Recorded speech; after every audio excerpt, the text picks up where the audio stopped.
So my dad died when I was 3 in a plane crash when we were living in Chicago. I do think that loss in some ways connected me and my siblings together in a very bonded way. My mom remarried and we moved as a family to New Jersey. When I was 12, without a lot of explanation, because at 12 it's hard to understand, we packed up the station wagon and drove for many days and moved to Guadalajara, Mexico, which was a phenomenally inspirational thing for me. As a designer, you can sort of look in the rearview mirror and see what things were influential. And there was so much about the sense of celebration in Mexico.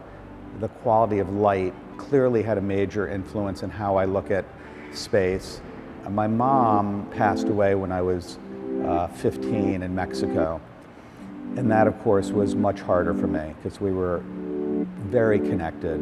You know, again, one of the things I sort of took from that is nothing is forever. It was devastating, and it took me a while to recover. I studied architecture at Syracuse University, and then studied at the Architectural Association in London. And when I came back to New York, I looked for an interesting job, and I connected with a Broadway lighting designer named Jules Fisher, who's amazing and a legend. And I did spend some time working in the theater and had that experience and was able to go back to architecture fully committed to building that career. Designing the Oscars was fascinating because I got to look at that experience from the inside out. I had been there for 2 weeks.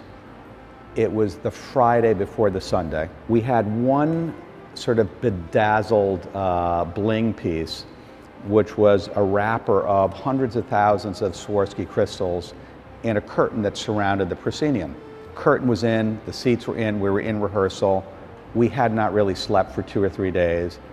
And during a rehearsal of a Bollywood number, I was in the audience, they were rehearsing, and I heard a crash that sounded like a building falling down, this loud crash.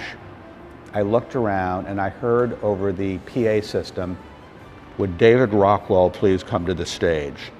And so I walked up there, crystal all over the floor. This thing had caught the crystal.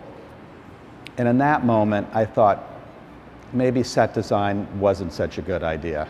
So I went up there, they cleaned up the crystal, we talked about how to deal with it. We got ready for the show.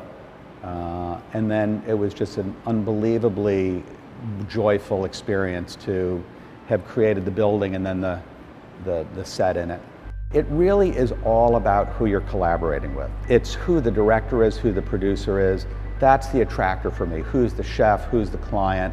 How are we going to be able to together take some chances and create something that is different and meaningful? And if we're designing a restaurant, we will, as much as we can, eat the food, talk to the chef.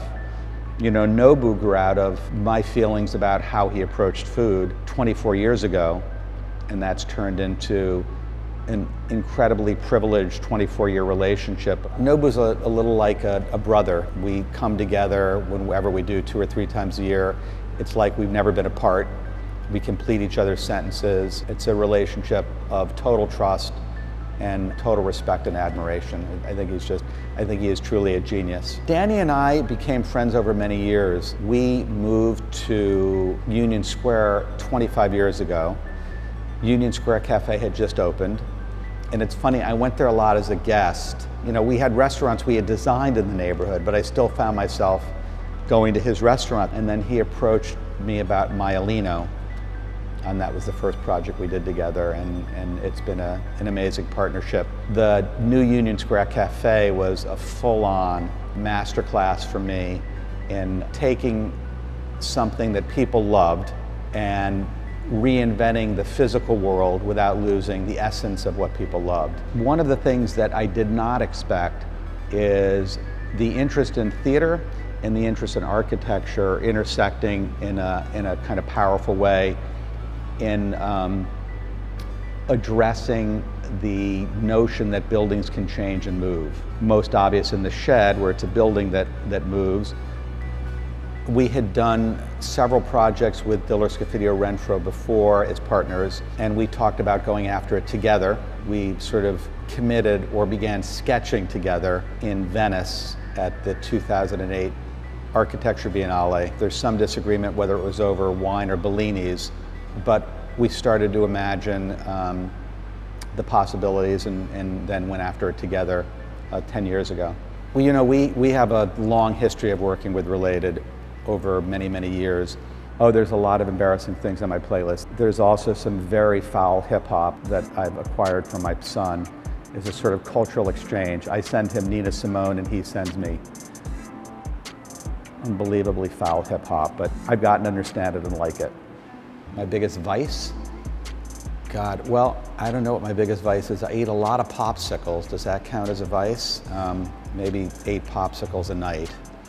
So I'm working on that. At the moment, my plans are mastering the Rachmaninoff Prelude in C# minor, making the shed as great as it can be. We're getting ready to open up 111 Murray Street in Tribeca soon. We're working on a hotel for Nobu in Barcelona, which may be my favorite city other than New York in the world. So there's lots of rich, exciting things we're focused on.